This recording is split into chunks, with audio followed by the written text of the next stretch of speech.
ನಮಸ್ಕಾರ. ನಾನು ನಿಮ್ಮ ಭಾಗ್ಯನಾರಾಯಣ ಬೊಗ್ಗವರಪು. ನೀವು ನೋಡ್ತಾ ಇದ್ದೀರಿ ಸುದ್ದಿ ಸರ್ಕಲ್. ದುಶ್ಮನ್ ಕಿಧರ್ ಹೇ ಅಂದ್ರೆ ಬಗಲ್ ಮೇ ಹೇ ಅಂತ ಒಂದು ಗಾದೆ ಇದೆ ಹಿಂದಿಯಲ್ಲಿ. ಅಂದ್ರೆ ಶತ್ರು ಎಲ್ಲಿದ್ದಾನೆ ಅಂದ್ರೆ ನಿನ್ನ ಪಕ್ಕದಲ್ಲೇ ಇದ್ದಾನೆ, ಜೊತೆಯಲ್ಲೇ ಇದ್ದಾನೆ ಅಂತ. ಆ ರೀತಿ ಸಿದ್ದರಾಮಯ್ಯನವರಿಗೆ ಶತ್ರು ಎಲ್ಲೆಲ್ಲೋ ಇದ್ದಾರೆ ಅನ್ನೋದಕ್ಕಿಂತ ಸ್ವಂತ ಮನೆಯಲ್ಲೇ ಇದ್ದಾರೆ ಅನ್ನೋದು ದೊಡ್ಡ ವಿಷಾದ ಇತ್ತೀಚಿನ ದಿನಗಳಲ್ಲಿ. ಯಾಕಂದ್ರೆ ಅವರ ಮಗ ಡಾಕ್ಟರ್ ಯತೀಂದ್ರ ಸಿದ್ದರಾಮಯ್ಯ ಏನೋ ಒಂದು ನಾಲಿಗೆ ಚಪಲಕ್ಕೆ ಮಾತಾಡಿ ಸಿದ್ದರಾಮಯ್ಯನವರು ಮತ್ತೆ ಅದಕ್ಕೆ ಸ್ಪಷ್ಟನೆ ಕೊಡಬೇಕಾದಂತಹ ಅನಿವಾರ್ಯತೆಗೆ ಹೋಗೋದು ಮತ್ತು ಅದೇ ಪ್ರಶ್ನೆ, ಆ ಹೇಳಿಕೆಗಳು ಪಾಸ್ ಆಗಿ ಇತರೆ ಕಾಂಗ್ರೆಸ್ ನಾಯಕರ ಬಳಿ ಹೋಗಿ DCM DK ಶಿವಕುಮಾರ್ ಬಳಿ ಹೋಗಿ ಎಲ್ಲರ ಪ್ರತಿಕ್ರಿಯೆಗೂ ಒಂದು ಅವಕಾಶ, ಮತ್ತೆ ಎಲ್ಲರನ್ನು ಪ್ರಶ್ನೆ ಕೇಳೋದಕ್ಕೆ ಒಂದು ಅವಕಾಶ. ಯಾವ ವಿಚಾರವಾಗಿ? ಅಧಿಕಾರ ಹಂಚಿಕೆ ವಿಚಾರವಾಗಿ. ಅಧಿಕಾರ ಹಂಚಿಕೆ ವಿಚಾರವಾಗಿ ಯತೀಂದ್ರ ಸಿದ್ದರಾಮಯ್ಯ ಇವತ್ತು ಮತ್ತೆ ಕೆದಕಿದ್ದಾರೆ.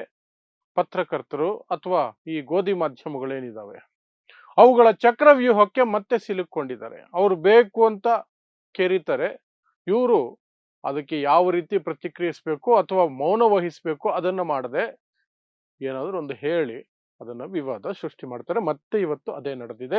ಸೊ ಯತೀಂದ್ರ ಸಿದ್ದರಾಮಯ್ಯ ಇವತ್ತು ಏನು ಹೇಳಿದ್ರು ಅಧಿಕಾರ ಹಂಚಿಕೆಯ ಬಗ್ಗೆ, ಮತ್ತು ಈ ಹಿಂದೆ 2-3 ಬಾರಿ ಅಧಿಕಾರ ಹಂಚಿಕೆ ಬಗ್ಗೆಯೂ ಆಗಿರಬಹುದು ಅಥವಾ ಇನ್ನೊಂದು ವಿಚಾರ ಮೈಸೂರು ಮಹಾರಾಜರ ವಿಚಾರದಲ್ಲಿಯೂ ಸಹ ಕೊಟ್ಟಂತಹ ಹೇಳಿಕೆಗಳು ಹೇಗೆ ವಿವಾದ ಆಗಿದ್ವು, ಸಿದ್ದರಾಮಯ್ಯನವರಿಗೆ ಹೇಗೆ ಕಿರಿಕಿರಿ ಮಾಡ್ತವೆ, ಅವುಗಳ ಬಗ್ಗೆ ಒಂದಷ್ಟು ಡಿಸ್ಕಷನ್ ಮಾಡೋಣ.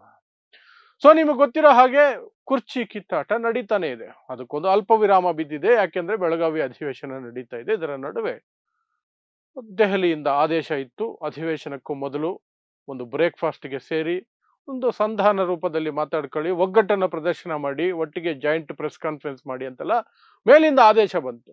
ಆ ಹಿನ್ನೆಲೆಯಲ್ಲಿ ಮೊದಲು ಸಿದ್ದರಾಮಯ್ಯನವರ ಮನೆಗೆ DK ಶಿವಕುಮಾರ್ ಹೋದ್ರು, ಬ್ರೇಕ್ಫಾಸ್ಟ್ ಮಾಡಿದ್ರು, ಜಂಟಿ ಸುದ್ದಿಗೋಷ್ಠಿ ಆಯಿತು. ನಾವು ಒಗ್ಗಟ್ಟಾಗಿದ್ದೀವಿ, ನಮ್ಮಲ್ಲಿ ಯಾವ ಬಿರುಕು ಇಲ್ಲ, ಹೈಕಮಾಂಡ್ ಏನ್ ತೀರ್ಮಾನ ಮಾಡುತ್ತೋ ಅದೇ ಅಂತಿಮ ಅಂತ ಇಬ್ರು ಹೇಳಿ ಕೈ ಕೈ ಮಿಲಾಯಿಸಿ ಸ್ಮೈಲ್ ಕೊಟ್ಟು ವಿ ಆರ್ ಫೈನ್, ಎಲ್ಲವೂ ಸರಿ ಇದೆ ನಮ್ಮ ಪಕ್ಷದಲ್ಲಿ ಸರ್ಕಾರದಲ್ಲಿ ಅಂತ ತೋರಿಸುವ ಪ್ರಯತ್ನ ಮಾಡಿದ್ರು.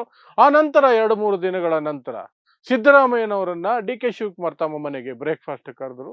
ಅಲ್ಲಿ ಏನು ಮಾತಾಡಿದ್ರು ಅನ್ನೋದಕ್ಕಿಂತ ಈ ಎಂಜಲು ಮಾಧ್ಯಮಗಳು, ಗೋಧಿ ಮಾಧ್ಯಮಗಳಿಗೆ ಸಿದ್ದರಾಮಯ್ಯ ಅವತ್ತು ಇಡ್ಲಿ ಜೊತೆಯಲ್ಲಿ ನಾಟಿ ಕೋಳಿ ತಿಂದಿದ್ದು ದೊಡ್ಡ ಚರ್ಚೆ ಆಗಿದ್ರಿಂದ ಅಲ್ಲಿ ಅಧಿಕಾರ ಹಂಚಿಕೆಯ ಬಗ್ಗೆ ಹೆಚ್ಚು ಯಾರು ಗಮನ ಕೊಡ್ಲಿಲ್ಲ. ಏನ್ ಚರ್ಚೆ ಆಗಿರಬಹುದು ಏನು ಅನ್ನೋದ್ರ ಬಗ್ಗೆ.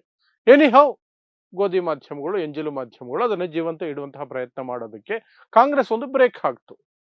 ಸದ್ಯಕ್ಕಂತೂ ಇಲ್ಲ ಅನ್ನುವ ರೀತಿಯಲ್ಲಿ. ಆದರೆ ಇವತ್ತು ವಿಧಾನ ಪರಿಷತ್ ಸದಸ್ಯರೂ ಆಗಿರುವಂತಹ ಯತೀಂದ್ರ ಸಿದ್ದರಾಮಯ್ಯ ಅವರಿಗೆ ಡಾಕ್ಟರ್ ಆಗಿದ್ದಂಥವ್ರು ದಿಢೀರಂತ ರಾಜಕೀಯಕ್ಕೆ ಬರಬೇಕಾಯ್ತು. ಬಿಕಾಸ್ ಅವರ ಅಣ್ಣ ಕಾಲವಾದ ನಂತರ ಸಿದ್ದರಾಮಯ್ಯನವರ ಕುಟುಂಬದಲ್ಲಿ ರಾಜಕೀಯಕ್ಕೆ ಯಾರಾದ್ರೂ ಬರಬೇಕು ಅಂದ್ರೆ ಇವರು ಇದ್ದಿದ್ದು ಸದ್ಯಕ್ಕೆ. ಹಾಗಾಗಿ ಅವರು ಬರಬೇಕಾಯ್ತು. ಬಂದಿದ್ದು ಯಾವುದೇ ರೀತಿಯಾದಂತಹ ಅನುಭವ ಇಲ್ಲದೆ ಅವರು ಇವತ್ತು ಯತೀಂದ್ರ ಸಿದ್ದರಾಮಯ್ಯ, ಡಾಕ್ಟರ್ ಯತೀಂದ್ರ ಸಿದ್ದರಾಮಯ್ಯ ರಾಜಕೀಯದಲ್ಲಿದ್ದಾರೆ ಅಂದ್ರೆ ಅದಕ್ಕೆ ಒಂದೇ ಕಾರಣ, ಅವರ ತಂದೆ ಸಿದ್ದರಾಮಯ್ಯ. ಅದು ಬಿಟ್ಟರೆ ಬೇರೆ ಯಾವ ಅರ್ಹತೆ ಸದ್ಯಕ್ಕಂತೂ ಇಲ್ಲ ಯತೀಂದ್ರಗೆ.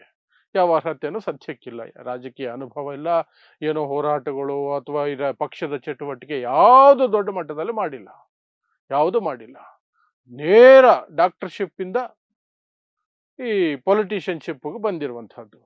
ಹಾಗಿರಬೇಕಾದ್ರೆ ತನ್ನ ಇತಿಮಿತಿಗಳಲ್ಲಿದ್ದು ಏನು ಮಾತಾಡಬೇಕು ಅನ್ನೋದ್ರ ಬಗ್ಗೆ ಸ್ವಲ್ಪ ಆದ್ರೂ ಜ್ಞಾನ ಇರಬೇಕು. ಇಲ್ಲ ತಮ್ಮ ತಂದೆಯವರು ಅತ್ಯಂತ ಅನುಭವಸ್ಥ ರಾಜಕಾರಣಿ ಕರ್ನಾಟಕದಲ್ಲಿ, ಅವರಂತೆ ಸ್ವಲ್ಪ ತಿಳ್ಕೋಬೇಕು ಏನು ಮಾತಾಡ್ಲಿ ಏನು ಮಾತಾಡಬಾರ್ದು ಅಂತ. ಅದನ್ನು ಮಾಡ್ತಿಲ್ಲ ಯತೀಂದ್ರ.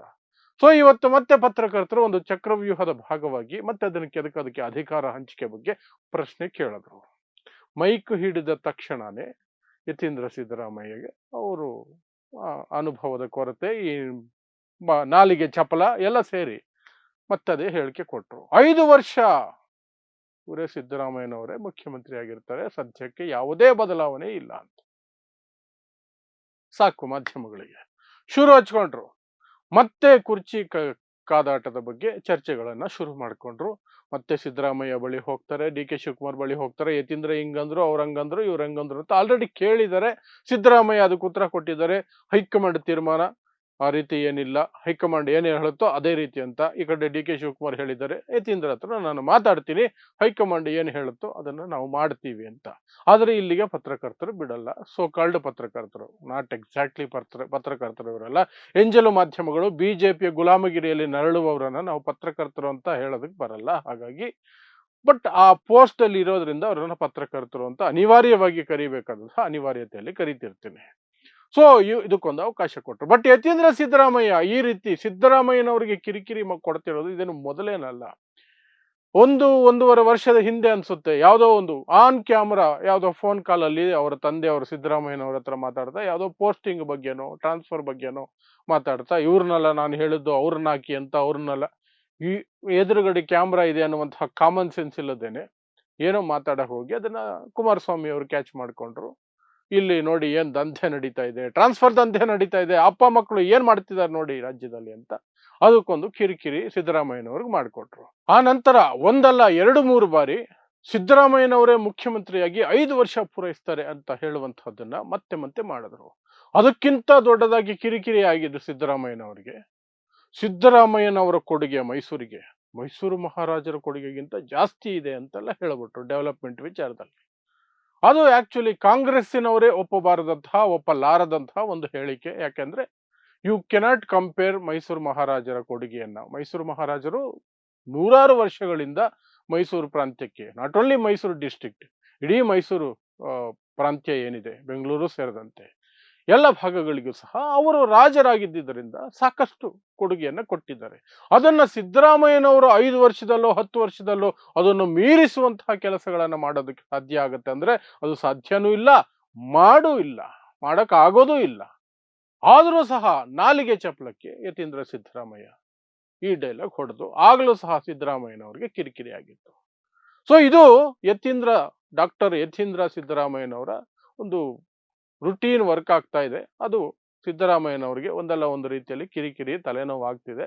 ಬಟ್ ಅದು ಯಾಕೋ ಸಿದ್ದರಾಮಯ್ಯನವರು ಮನೆಯಲ್ಲಿ ಕೂರಿಸ್ಕೊಂಡು ತಲೆ ಮೇಲೆ ಹೊಡೆದು ಏನು ಮಾತಾಡಬೇಕು ಏನು ಮಾತಾಡಬಾರ್ದು, ನಿನ್ನ ಅನುಭವಕ್ಕೆ, ನೀನಿರೋ ಸ್ಥಾನಕ್ಕೆ ಎಷ್ಟು ಮಾತಾಡಬೇಕು ಅನ್ನೋದ್ರ ಬಗ್ಗೆ ಹಿಡಿತಾ ಇರ್ಲಿ ಅಂತ ಹೇಳ್ಕೊಡ್ತಿಲ್ಲ ಸಿದ್ದರಾಮಯ್ಯನವರು. I don't know why. But ಏನೇ ಆಗಲಿ ಮಾಧ್ಯಮಗಳಿಗೆ ಮತ್ತೆ ಇನ್ನೊಂದು ರೌಂಡು ಚರ್ಚೆ ಮಾಡೋದಕ್ಕೆ, ಕುರ್ಚಿ ಫೈಟ್, ಯತೀಂದ್ರ ಹೇಳಿಕೆ 5 ವರ್ಷ ಸಿದ್ದರಾಮಯ್ಯನವರೇ ಫಿಕ್ಸ್, ಹಾಗೆ ಹೀಗೆ ಅಂತ ಶುರು ಹಚ್ಕೊಳ್ತಾರೆ. ಅದೊಂದು ಇನ್ನೊಂದು ರೌಂಡ್ ಮಜಾ ಕೊಡುವಂತಹ ಕೆಲಸ ನಡೆಯುತ್ತೆ ಕರ್ನಾಟಕದ ಜನತೆಗೆ. ಸೊ ಇದಿಷ್ಟು ಡಾಕ್ಟರ್ ಯತೀಂದ್ರ ಸಿದ್ದರಾಮಯ್ಯ ಹೊಸ ಹೇಳಿಕೆಯ ನಂತರ ನಾವು ನೋಡಬಹುದಾದಂತಹ ಒಂದಷ್ಟು ವಿಷಯಗಳು. ಇಂತಹದೇ ವಿಶೇಷ ಸುದ್ದಿಗಳಿಗಾಗಿ ನೋಡ್ತಾ ಇರಿ ಸುದ್ದಿ ಸರ್ಕಲ್.